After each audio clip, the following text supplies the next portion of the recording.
Lorsque vous êtes sur la page d'accueil d'e-Bibliomédia, vous avez plusieurs informations à disposition. La première, je vais glisser ma souris sur mon nom, là en haut, Bernard Cité. Je vais pouvoir ensuite accéder aux informations de mon compte, aux emprunts et aux réservations, à mon historique de lecture, et puis si jamais j'ai fait une liste de lecture, j'y ai accès ici. Je peux aussi également me déconnecter de mon compte e-Bibliomédia si j'ai besoin.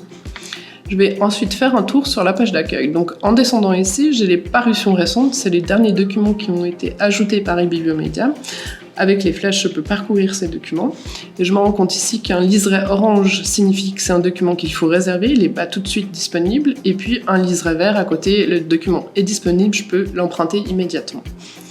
Je vais descendre un tout petit peu, et puis j'ai le palmarès des titres les plus empruntés sur e-Bibliomédia. Ça peut vous donner des idées si vous avez besoin d'inspiration pour votre prochaine lecture.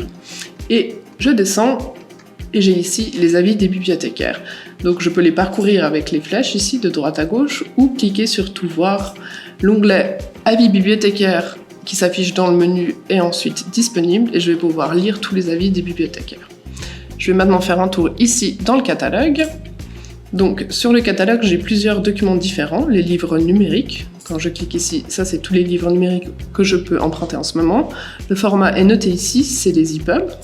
Et puis si je vais sur les livres audio, c'est les livres que je peux écouter en ligne. Le format est un peu différent, c'est maintenant écrit ici sur le côté audio. J'ai un tas de filtres ici pour choisir ma prochaine lecture. Et puis, si je monte juste ici, j'ai encore un ou deux filtres supplémentaires. Donc, je peux trier par date de parution ou les derniers ajouts ou par ordre alphabétique. Je peux ensuite filtrer par disponible uniquement. Ça veut dire que j'aurai seulement les documents qui sont disponibles en ce moment, que je peux emprunter immédiatement sans avoir besoin de les réserver.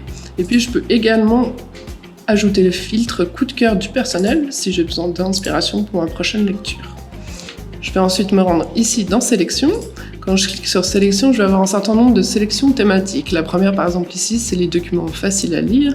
Si je descends un petit peu, j'ai les documents relatifs aux thématiques de la forêt, et puis ceux relatifs à la thématique Venise.